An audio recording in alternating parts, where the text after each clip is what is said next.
Antes de comenzar este episodio, queremos recordarte que las opiniones, experiencias y vivencias compartidas en Alta Voluntaria pertenecen únicamente a nuestros invitados y son de su exclusiva responsabilidad. No representan necesariamente la postura del equipo de Alta Voluntaria ni de quienes colaboran en este podcast. Aquí creemos en la autenticidad y el respeto. Por eso, si eres nuestro invitado, nunca te pediremos datos personales sensibles. Tu privacidad es muy importante para nosotras. Dicho esto, abre tu mente, acomódate y acompáñanos en esta experiencia. Comencemos.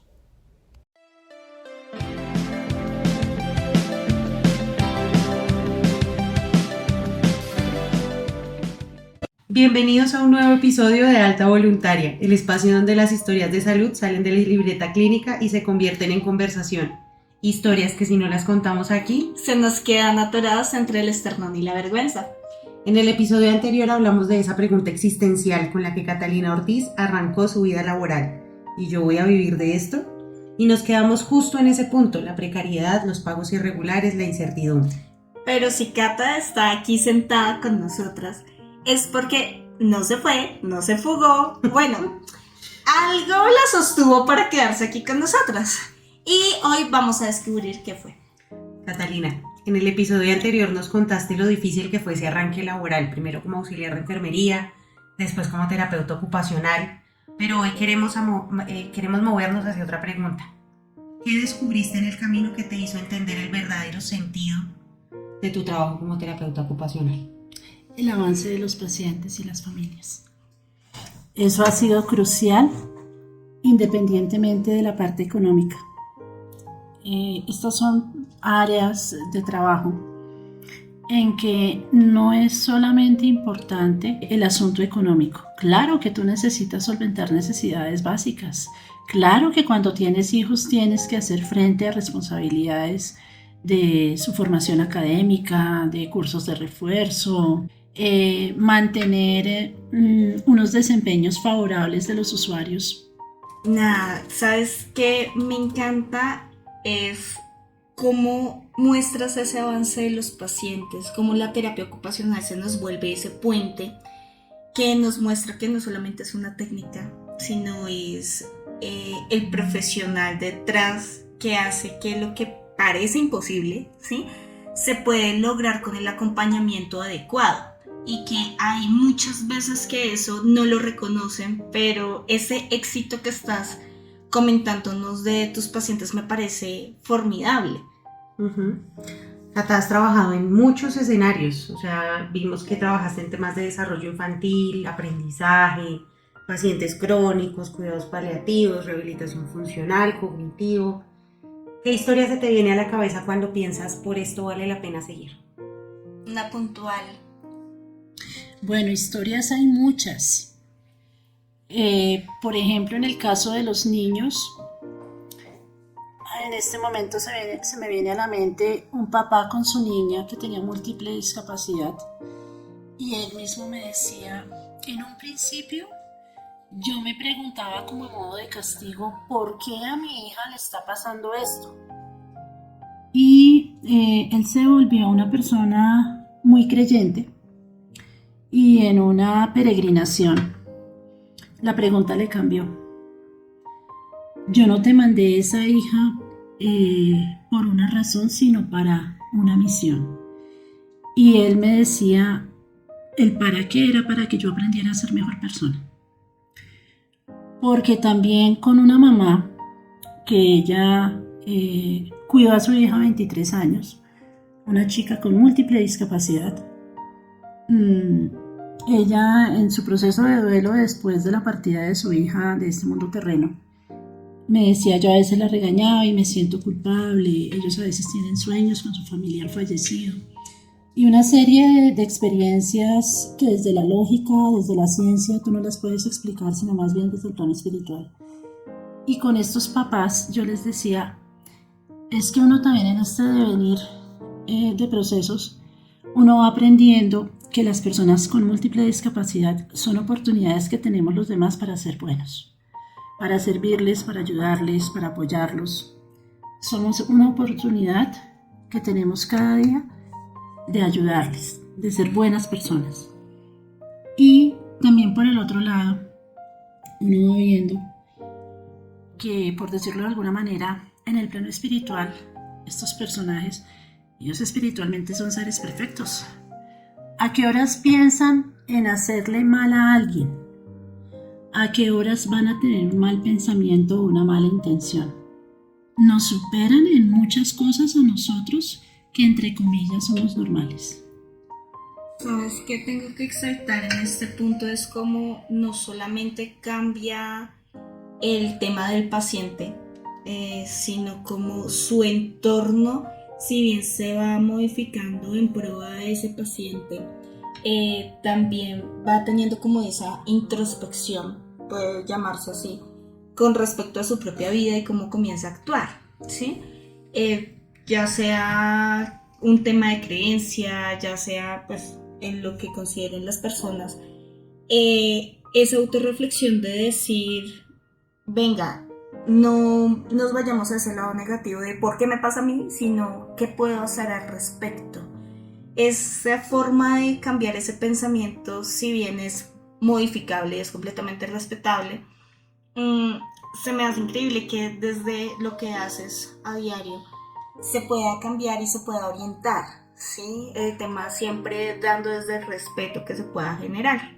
Bueno, Cata, hay algo que nos ha gustado mucho de todo tu enfoque y de toda tu experiencia, y es que tú no hablas de lúdica, hablas de juego, porque el juego es tan poderoso como herramienta terapéutica. Bueno, una vez un paciente me preguntaba, ¿qué es terapia ocupacional? ¿Usted en qué me va a ayudar? Era un paciente que él mismo decía que por su espíritu de siempre ser el primero, se cayó y se lesionó. Una lesión muy grave que lo dejó hemipléjico, con alteraciones cognitivas grandísimas. Él, a pesar de que era un gerente financiero, se le olvidó hasta contar. Y todo ese recorrido, esa construcción o reconstrucción de procesos, lo hicimos con la fonoaudióloga y en mi área. Entonces yo le decía, en terapia ocupacional trabajamos la ocupación del individuo, según la etapa de la vida en la que esté. Para los niños y los adolescentes, el juego es su principal ocupación porque ahí ellos desarrollan procesos cognitivos. Cuando tú ves a un niño jugando, por ejemplo, que su carro se le volcó, a que su moto se le pinchó, está trabajando un proceso que se llama pensamiento simbólico. Eso es preparación para cuando ya empiece a ver, por ejemplo, la parte de matemáticas, entienda que 3550 es un conjunto, porque a la larga los números forman cifras y las cifras representan conjuntos de elementos. Desafortunadamente eso en matemáticas nadie nos lo explica. Si los niños no tienen esas oportunidades, van a tener problemas de aprendizaje serios. Y en la vida laboral, cuando ya crecen, van a tener problemas serios de manejar turnos, de negociar, de conciliar, de cuidar el material, de manejar un área específica de trabajo, de manejar pasos secuenciales. Sin ir más lejos, cuando pasamos por una obra, ¿cuántos errores vemos que cometen a veces esas personas que desempeñan ese rol de obreros porque no tuvieron esas oportunidades en su infancia? Eso por un lado. Por el otro, cuando ya la persona está más crecidita, hablamos del rol escolar, el prejardín, la primaria, el bachillerato, la universidad. Después hablamos del rol productivo laboral. Y dentro de ese rol también se desprende la parte del ocio y el tiempo libre. O sea que cuando jugamos no estamos perdiendo el tiempo. Es algo Para que nada. es terapéutico. Bien nada. por mí, me siento bien. Reivindicados todos. Total. Para nada. Por ejemplo, los juegos de mesa, tú tienes que aplicar a nivel cognitivo procesos de lógica, de razonamiento numérico, de razonamiento operacional, de razonamiento visoespacial.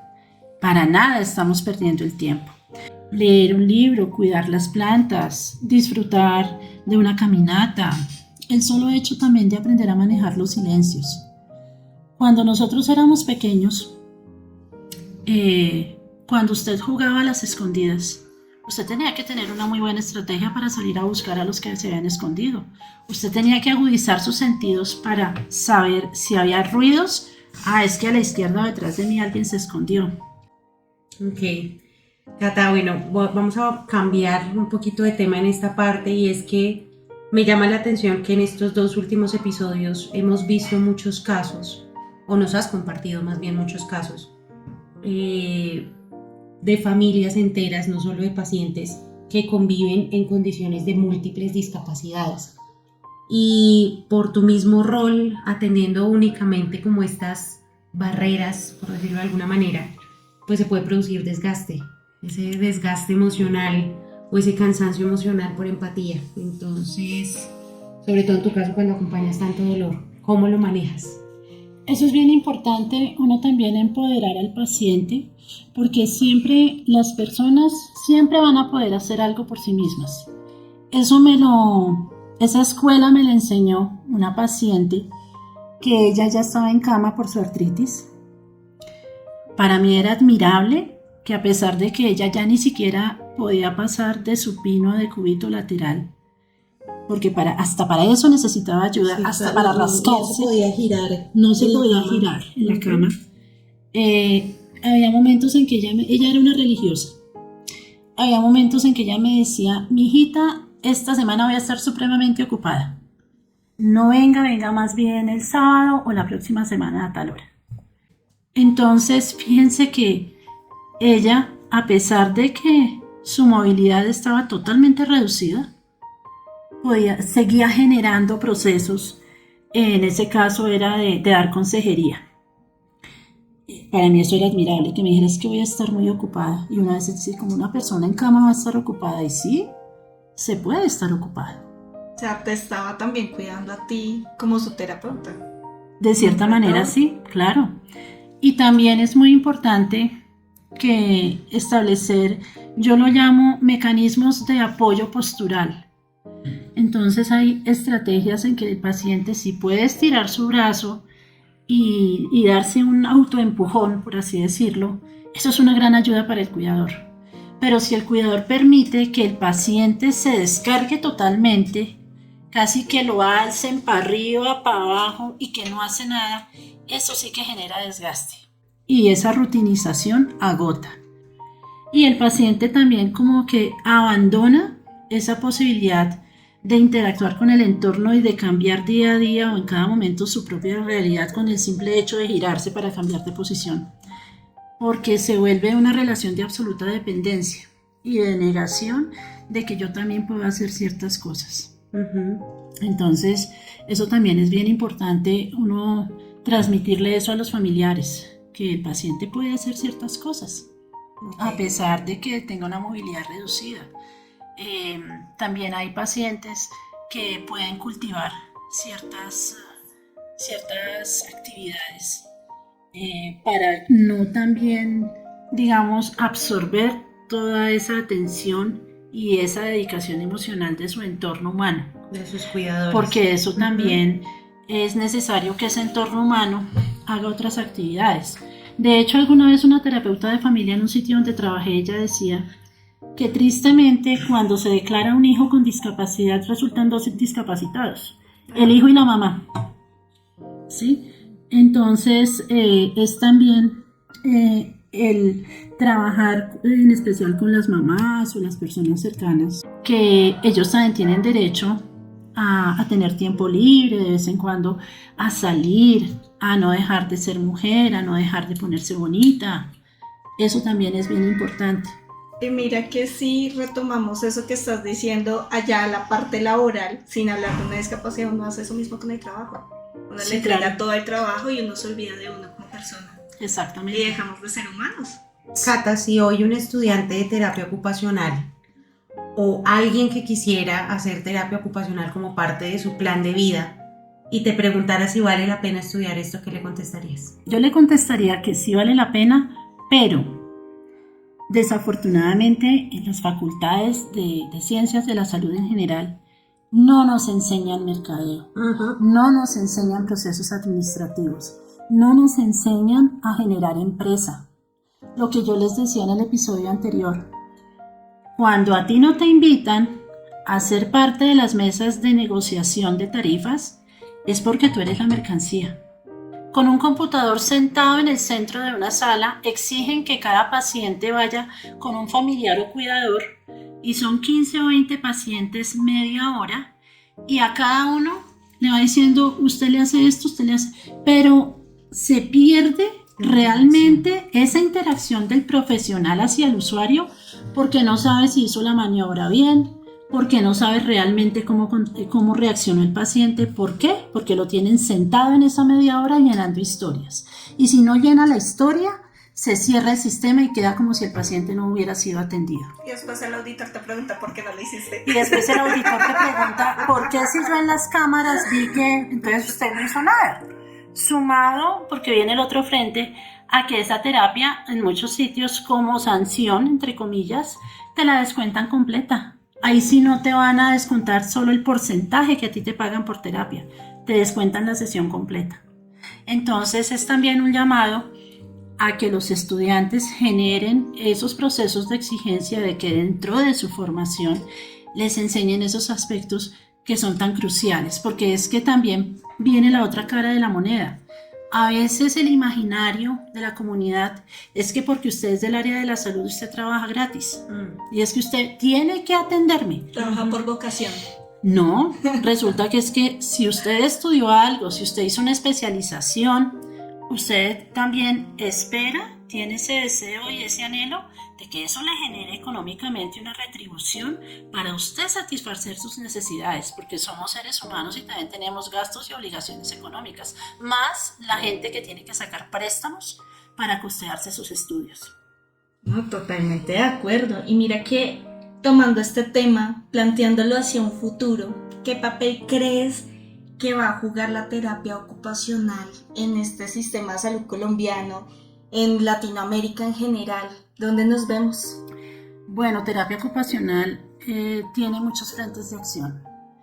Tiene el frente de acción en educación, en el área laboral, en comunidad, en el área psiquiátrica, en el área de rehabilitación y en el área de desarrollo.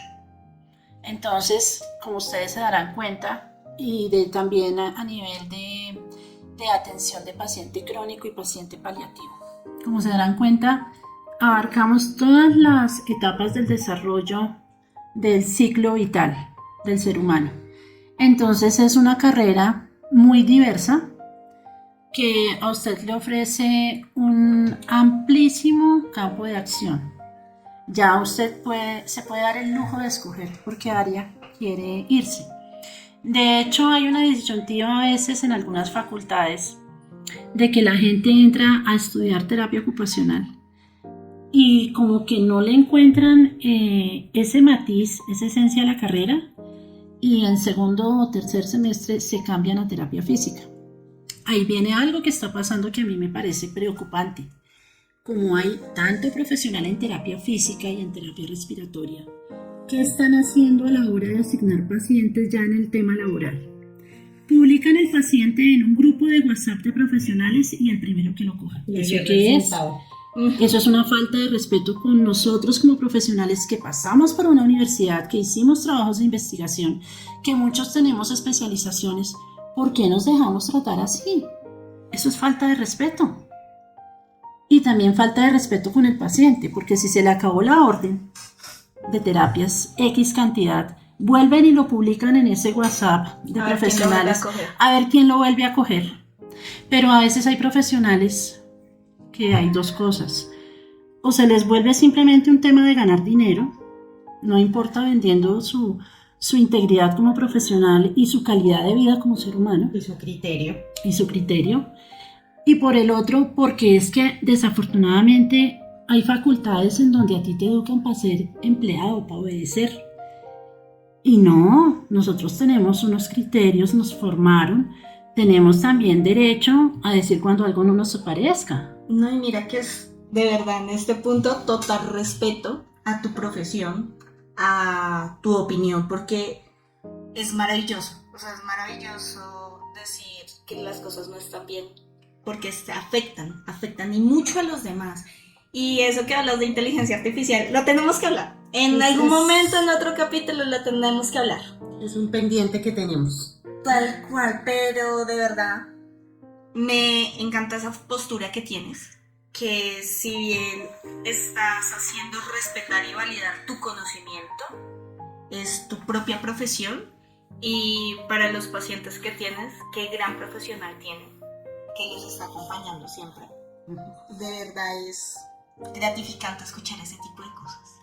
Catalina, gracias por demostrarnos que detrás de esa pregunta de si será que vamos a vivir de esto, también hay una respuesta de resiliencia, también hay una luz de esperanza, de que a pesar de que la vocación no es lo que paga las cuentas, sí sirve como para llenar ese espíritu. Y ese amor por el cuidado del otro, pues finalmente es lo que nos da sentido. Para todos los que nos escuchan, pues no olviden seguirnos en nuestras redes sociales, canales, darle like, comentar. Comentamos también nuestro episodio, tal vez haya más cosas. Porque así seguimos creciendo y llevando estas historias a más personas que, como tú, saben lo que significa vivir la salud desde adentro. Cata, muchas gracias. Con mucho gusto. Muchas gracias. Gracias a ustedes.